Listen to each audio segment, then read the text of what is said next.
Yang saya tampilkan di sini adalah bagaimana cara kita membuat presentasi yang baik. Sebenarnya ini adalah salah satu materi yang sering saya bawakan. Jadi saat penilaian nanti UKK itu ada 3 hal. Pertama adalah presentasinya, kedua adalah videonya itu yang paling utama, yang mengambil porsi sekitar 60%, 20% presentasi, 20% performa kalian itu diskusi. Mau tidak mau, saya sering sekali ikut pelatihan, entah itu di dinas, di mana-mana, itu saya lihat presentasinya biasanya jelek. Ini bukan tanpa data, kata Gai Kawasaki, seorang motivator dunia, itu bahkan 95% presentasi itu menyebalkan. Kita buktikan ya. Ini saya ambil dari presentasi backup, guru backup. Menurut saya ini jelek. Menurut saya ini jelek. Menurut kalian apa yang menyebabkan ini jelek? Warnanya kenapa? Tabrakan, nggak cocok. Nggak cocok. Terus ada lagi?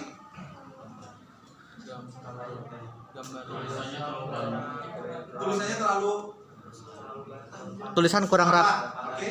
Nah, terlalu padat. Sekarang seperti ini. Menurut saya ini juga masih jelek sih. Kenapa? Terlalu banyak tulisan. Terlalu banyak tulisan. Oke. Kita lanjutkan dulu. Kalau kita membuat presentasi seperti ini, ya pasti tidur. Menurut Dr. John Benida di bukunya Brain Rules, tidak seorang pun yang tertarik pada sesuatu yang membosankan. Teman yang membosankan, kelas yang membosankan, presentasi yang membosankan, itu nggak bakal ada seseorang yang pun yang tertarik. Kalau kalian presentasi udah bagus, itu yang bawahnya gini ya. Baik, di slide pertama ini, apakah ada orang yang tertarik? Makanya kalau presentasi itu, apalagi kalau saya sendiri biasanya agak sedikit keliling-keliling, cuman ini kecil lah. Nah sekarang lihat yang ini. Wayang adalah salah satu bentuk animasi tertua di dunia. Presentasinya kayak begini. Kalau menurut saya ini bagus, kenapa? Singkat dan jelas. Ya? Singkat dan jelas. Singkat, jelas. Presentasi itu terdiri dari 2 hal yang paling penting. Pertama adalah presentasinya, yang kedua adalah presentatornya atau orang yang membawa.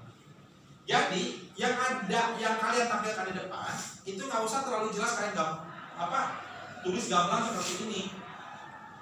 Nggak usah. Kalau saya fase persiapan alat atau instrumen evaluasi, udah aja memilih alat dan instrumen evaluasi, titik. Yang keduanya pengadaan alat instrumen, titik.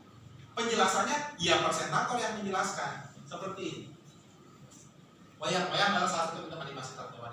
Oke, wayang itu misalnya dibuat dari abad sekian, di mana dan segala macam. Wayang itu ada di beberapa negara loh dan segala macam. Itu kita jelaskan sebagai presentator. Untuk lebih menjelaskannya lagi lebih baik, maka diperlukan handout. Ya, nanti akan saya jelaskan handout. Selanjutnya, nah presentasi yang ini, memilih buah. Contoh, buah sebagai penunjang daya. Simpel kan? Cuman gini doang presentasi. Bahkan sebetulnya presentasi itu bagaimana cara kita berbicara, bukan bagaimana presentasi itu bagus atau tidak, tapi bagaimana orangnya bisa bicara dengan baik, mempresentasikan apa yang ditampilkan di depan. Contoh seperti ini. Ada tertarik? Kalau misalnya gini, saya misalnya masuk ke jalan raya, di mobil saya lihat ada satu iklan provider, bolimu gede banget, tapi cuma warna merah doang. Kira-kira provider apa? Ya? Provider apa? Telkom? Sel. Orang udah tahu kan? Atau gini deh, ungu semua provider waktu zaman dulu, tiba-tiba ada gambar jin yang kumisan. Orang udah tahu itu aksis. Perlu nggak Telkomsel adalah provider yang paling bagus? Perlu nggak? Enggak. Atau iklan rokok merah doang, huruf A apa? Apa? Sempurna kan? Itu doang. Terus merah sama putih, terus itu segitiga. Orang udah tahu itu Marlboro. Apakah perlu dijelaskan? Tidak. Enggak usah. Kita itu semuanya punya interpretasi akan sesuatu hal, terutama tentang visual. Karena presentasinya adalah dua, antara presentator dan juga visualnya, maka tidak usah visualnya terlalu jelas. Ini beberapa keluar umum dalam presentasi. Nama softwarenya ini apa? PowerPoint, bukan Power Paragraph. Oh. Jadi jangan, misalnya nih kalian dapat di internet apa yang dimaksud dengan misalnya teori ekonomi, dikopikan Dina, dapat di Google, udah gitu di paste ke PowerPoint. Salah nggak? Bisa salah, bisa juga tidak. Kalau saya membuat presentasi biasanya slide-nya pasti di atas 40. Kenapa? Karena lebih baik satu slide itu sedikit tulisannya tapi banyak. Jadi kita mendingan klik aja. Karena ada aturannya, mungkin ada yang sudah tahu, ukurannya satu slide itu 4 kali 7. Ini 28. soft. Harus kalian tahu. Waktu saat kalian misalnya nanti udah bekerja, harus presentasi di depan bos, pakai 4 kali 7. Maksudnya apa? Dalam satu slide maksimal ada 4 poin. Dalam satu poin ada 7 kata. Atau kalau misalnya tidak ada poin-poinnya, dalam satu slide itu maksimal 28 kata. Itu maksimal. Jangan kayak begini. Power paragraph. Ini nggak boleh. Atau bulletin minded, ya seperti saya bilang. Ini terlalu banyak. Kalau saya ya, ini dibagi dua. Dibagi dua, pindahkan. Diduplikat, dibuat dulu penuh, biasanya saya gitu. Dibuat dulu poinnya ada 6. Udah ketik dulu 6 semua, biar posisinya semua sama, udah gitu diduplikat, yang satu slide 4 sama 6 sampai 6 nya dihapus, yang satu sampai 3 nya dihapus. Kan jadi rapi. Kalau misalnya kalian menampilkan Pancasila ada 5, plus judulnya di atasnya tulisan Pancasila. Tapi slide pertama tulisan judulnya Pancasila, sila 1, 2, selanjutnya 3, 4, 5. Bagi aja ke dalam beberapa slide. Jadi ini nanti presentasinya jelek. Nah, bakal ada orang yang suka dengan tulisannya yang full. Atau ini yang paling saya hindari, tidak menggunakan template yang ada di Microsoft. Kecuali kalau online ya, terus dia kan banyak banget tuh pilihannya untuk ngedownload lagi, itu boleh. Tinggal cari aja di Google free template PPT, banyak. Pilih sama kalian, rubah sedikit warnanya, udah keren. Atau menggunakan Canva, itu lebih bagus lagi. Nah, ini contoh yang buruk sekali. Oh. Pusat Teknologi Informasi dan Komunikasi Pendidikan. Ini Departemen Pendidikan Nasional buat presentasinya kayak begini. Kira-kira kalau audiensnya ada 100 sampai ke belakang kelihatan nggak? Nggak. Nggak mungkin kelihatan. Lebih baik apabila menampilkan data seperti ini dibagikan pula handout-nya. Makanya nanti pada waktu sidang kalian harus menyertakan handout. Jadi apa yang kalian presentasikan itu di print. Kayak tanggal 9 sama 10 saya harapkan kalian bisa hadir di sini. Di print di sini karena printernya ada, tintanya saya sediakan, kertasnya juga saya sediakan. Jadi kalian bisa membagikan handout itu sudah saya fasilitasi. Nah, presentasi terkenal tidak pernah melakukannya, kenapa? Karena itu membunuh kreativitas. Terus apa komponen yang paling penting dari presentasi? Sebelumnya, ada pertanyaan dulu? Tentang presentasi? Oke, kalau nggak ada, visual. Hanya key point atau gagasan utama saja. Contoh gini, presenter terkenal tidak pernah melakukannya. Kenapa? Namanya gede. Karena ini bukan Word, bukan Microsoft Word, maka kalian boleh untuk merubah warna, bahkan fontnya lebih besar. Contoh animasi adalah animasinya gede, hurufnya 48, yang lainnya hurufnya 20, itu boleh. Jadi lebih dibesarkan hurufnya, udah gitu di bold agar itu menjadi perhatian audiens. Apa? Yang kedua, ketika kita bikin PowerPoint, nah kan begini ya, tampil di layar. Tapi kalau di sini kan tampilannya ada dua begini. Ini slide selanjutnya, ini slide yang sekarang. Di sini kan ada slide kosong. Nah ini tuh misalnya ada catatan. Dalam slide ini disajikan tentang tema dan materi ajar. Ada tulisannya.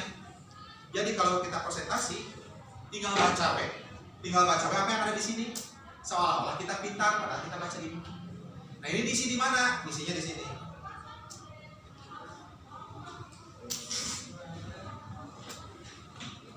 Nah, kan setiap kita ketik di sini. Nah ini yang saya bilang tadi handout. Jadi setiap catatan yang di sini itu akan bagusnya dibagikan sebagai handout di print. Tapi kalian tidak usah handoutnya, nanti akan saya berikan presentasi ini ke Pak Ade, nanti Pak Ade akan nge-share di grup kelas agar bisa tahu. Oke, sampai sini ada pertanyaan dulu tentang presentasinya. Jangan lupa presentasinya ada 3 hal: praproduksi, produksi, dan juga post. Terus hasilnya kayak gimana? Bagusnya ketika kalian masuk, contohnya masuk, terus perkenalan terlebih dahulu, perkenalkan nama saya ini, saya akan mempresentasikan, baru bagikan handoutnya. Oh ya, sorry, masuk dulu, buka dulu filenya, PowerPoint-nya pastikan dulu udah terbuka, videonya udah siap untuk diputar, baru kalian perkenalan diri. Sudah perkenalan diri, nanti akan saya ingatkan lagi ini langkah-langkahnya nanti tanggal 9 Udah gitu kalian membagikan handoutnya, baru mulai. Bagusnya tidak menjelaskan dulu maksud praproduksi dan produksi dan postproduksi, tidak. Putar dulu videonya, sudah putar videonya baru jelaskan. Ya. Tips dari saya, kalau ada sebuah materi yang kalian kuasai, kasih penjelasannya seminimal mungkin. Tapi kalau ada kalian yang ada materi yang tidak kalian kuasai, kasih materinya atau handoutnya atau yang ada di sininya, di bawahnya, yang catatannya di bawah itu sebanyak mungkin. Kenapa? Karena kalian tidak menguasai.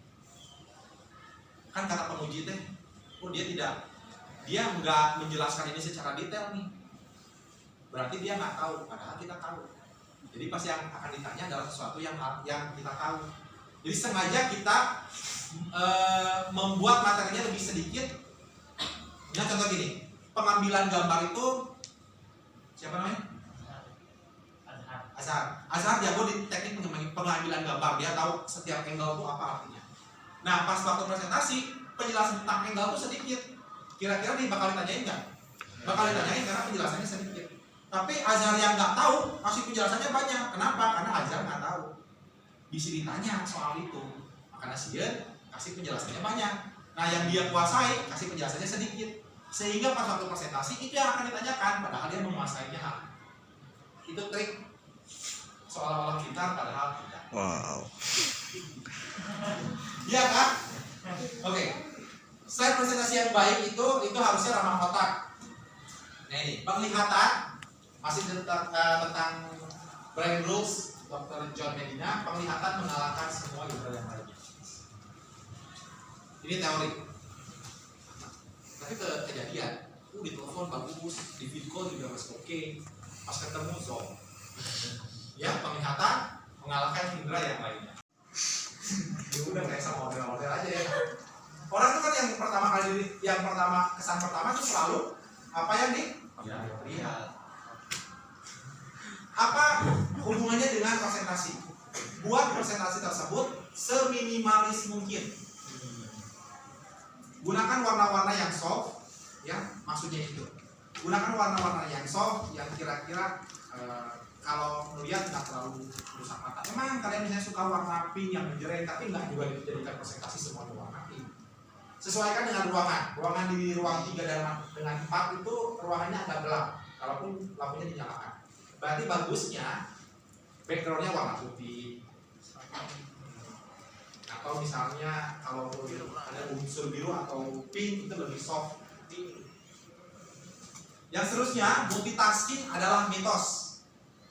kita secara biologis tidak mampu memusatkan perhatian pada beberapa hal. Ya gitu saya bisa pak. Enggak juga. Kalau kalian lagi nonton film, tiba-tiba seru sambil makan, kadang-kadang makannya berhenti, lihat dulu, ya nggak? Nah itu multitasking itu sebenarnya kita tuh cuma satu perhatian. Makanya perhatian di sini dalam presentasi itu selalu presentator. Ini adalah alat bantu. Tetap fokusnya ada di orangnya. Tapi yang seterusnya ada permasalahan baru pada saya mah tidak bisa ngomong gitu. Susah gitu untuk ngomong di depan audiens banyak. Kalau buat bercanda di depan teman-teman oke, tapi untuk di depan audiens yang resmi apalagi ujian baru gugup. Kalau kalian seperti itu buat presentasinya menarik tapi tidak berlebihan, jadinya terbantu ketika bagus nih presentasinya. Apa yang kalian bicarakan tertutup, handout-nya lebih lengkap, materinya lebih kuat kalian kuasai. Durasinya 45 menit sampai 1 jam. Menerangkan presentasi dan juga menayangkan video itu dikasih waktu 15 menit. Selesai tidak selesai 15 menit tingkat, 45 menit untuk tanya jawab. Waduh. 30 sampai 45. Presentasi setelah 10 menit perhatian audiens akan terus menurun. Kalau presentasi ya, kalau film mah enggak. Yang lain mau usah belajar 3 jam, nonton. Tapi untuk sesuatu yang seperti pelajaran, waduh 15 menit wes. Oh udah biar. Terakhir masuk kelas. Prinsip utama dalam presentasi adalah simplicity. Sesimpel mungkin. To the point. Contohnya ini. Teorinya, if everything is important, then nothing is important. Kalau semuanya kalian anggap penting, sebetulnya nggak ada yang penting. Penting itu biasanya 1, 2 itu dapat maksimal. Kalau semuanya prioritas, everything is priority, then nothing is priority. Nah, jadi kalau semuanya prioritas, sebetulnya nggak ada prioritas. Maksudnya apa? Pada saat presentasi, tampilkan sesuatu yang penting aja. Yang lainnya simpen di handphone. Ya? Ya. Contohnya kayak begini. Penjualan truk dari 2007 sampai 2012. Tentang penjualan truk. Cocok nggak kira-kira? Enggak. Cocok kan cocok. Cuma kan kelihatan nggak? Enggak. Kita hilangkan yang tidak esensial. Ah. Kalau kalian bikin presentasi, misalnya warnanya, oh Pak, saya memilih warna biru karena perusahaan saya itu base-nya warna biru. Tapi pada saat menampilkan grafik seperti ini, pastikan grafiknya, background-nya warna putih. Kenapa? Karena lebih terlihat. Jadi apapun, kalau misalnya ada grafik, usahakan background-nya warna putih. Atau begini, gambar adalah prioritas utama. Ini dua slide ini adalah menjelaskan tentang satu hal. Pekerja part-time di Jepang itu 72% adalah perempuan, 28% adalah laki-laki. Gambarnya perempuan lagi kerja. Ini juga sama. Gambarnya perempuan, tulisannya 72% pekerja part-time di Jepang adalah perempuan. Perlu dijelaskan nggak 28% lagi? Enggak. Nggak usah, karena orang udah tahu. Walaupun dari 28% tidak semua laki-laki gitu. Tapi kan udah jelas 72% pekerja part-time di Jepang adalah perempuan. Begini aja, kayak dijelaskan tentang ini tentang hara hachibu. Hara hachibu itu makan sampai dengan 80%. Sebelum kenyang berhenti. Karena habis terus dijelaskan gini. Nggak usah. Ini tuh urusannya dari presentator. Untuk presentasinya cukup aja begini. Hara hachibu. It only until 80% full. Udah gambar lagi. Ruang kosong itu penting. Kayak iklan itu nggak mungkin ada full penuh tuh. Ya, kecuali Nora sih desainernya. Tapi yang orang juga kan sekarang lagi gini lagi ya. Atau begini, ada sesuatu yang hal kadang-kadang nggak usah kita jelaskan, tapi orang kira-kira ini jadi pemimpin yang mana? Yang tengah dan di depan. Nggak bakal mungkin pemimpinnya adalah ini atau yang di belakang ini. Jadi nggak usah semuanya dijelasin secara gamblang. Orang tuh udah tahu dari gambar, oh ini tahu. Dan ini kontras itu sangat Penting. Tulisannya apa? Gak kelihatan. Yo, Jawab deh. Kontras nggak? Enggak. Kalau ini? Ah. Iya. Without kontras? Kontras. Jadi saat nanti presentasi gunakan warna-warna yang kira-kira kontras. Kalau kalian misalnya menggunakan warna kuning, berarti lawannya adalah warna hitam. Kayak walaupun itu kan hitam sama kuning itu kontras. Hitam putih gitu itu kontras. Kalau kalian pakai warna pink, pakai yang soft, hitam, coklat, wah. Makanya gunakan sesuatu yang kontras dan gunakan huruf yang hampir setiap komputer ada. Jangan gunakan huruf. Emang ada yang bagus sih, huruf itu banyak banget. Saya juga suka banget font-font yang aneh-aneh gitu. Tapi untuk presentasi apalagi untuk ujian, jangan sampai nanti pas waktu ujian, aduh siang warna fontnya jadi ganti. Oh. Nah, jangan sampai begitu. Udah gunakan default aja lah. Dan untuk bisa konsultasi nanti sama Pak Ade ataupun sama saya, nanti pada saat ujian jangan ini juga pokoknya maksimalkan lah. Tas aku Maksimalkan usaha kalian, yang bikin produknya kalian sama speakernya. itu storyboard kalian. Ini tasnya dulu. Penguji itu nggak tahu apa-apa. Jadi kalian harus cari apa yang kalian buat. Kalau kalian tahu ada good cup bad cupnya. Di mana ada 2-3 penguji itu ada yang satu strength, itu sengaja ada yang satunya lebih soft gitu. Memang diatur seperti itu agar tahu kira-kira mereka mendapatkan hasil yang maksimal. Jadi itu ya, itu penjelasannya. Terima kasih untuk pembelajarannya. Terima kasih juga kami sudah belajar di sini selama 3 tahun. Hari ini adalah hari terakhir harus belajar. Oh. Mohon maaf, saya sebagai ketua jurusan kalau perlimpahan ya dari Ibu Ros. Saya mengucapkan banyak terima kasih kalau kita nggak terlalu kenal, cuma dia doang. Terus saya juga mohon maaf apabila dalam pembelajaran selama 3 tahun ini jurusan multimedia banyak hal yang harus dievaluasi dari setiap tahun. Ya, untuk itu selamat ujian, semoga kalian lulus dan mendapatkan hasil yang impian. Amin. Dan keluar dari sini mendapatkan pekerjaan ataupun kuliah di kampus yang kalian pilihkan. Oke, terima kasih. Assalamualaikum warahmatullahi wabarakatuh. Waalaikumsalam warahmatullahi wabarakatuh. Bagi apa? Iya, ntar aku share.